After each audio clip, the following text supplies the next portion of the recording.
कथाटा आज्ञा ये भूल प्रमाणित हो गला। माछ खाइब उलिसी चाकरी करिब पुलिसी नाई आज्ञा। एठी चाकरी करिब मास्टर केते सुख ताहार।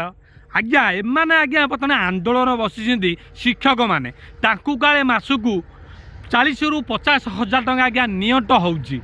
निहाती आज्ञा नियंट हब जदि जड़े मास्टर चाकरी स्त्री करिथिबो तांका स्वामीटा आज्ञा निहाती भाव मास्टर चाकरी करथबे। तेणु एमानु मासु आज्ञा लक्षे 2 लाख 3 लाख 4 लाख आज्ञा दियंतु कारण एमाने देशर भविष्यत गढ़ौछंती।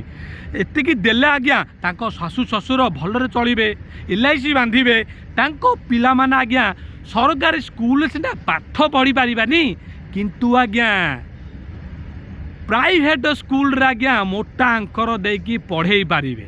जड़े मास्टर मास्टराणी भाषण मारुले स्कूल रे काले भल आम पढ़ाऊँ भल शिक्षा दौचु सरकारी स्कूल कहीं तुम पिला प्राइवेट कौन पढ़ाऊच तार जवाब रखिब कि ना तुम पूरा ढूले ढूले ढूले मास को 40-50 हजार शून्य नहीं जाऊच तुम पढ़ाऊच कौन।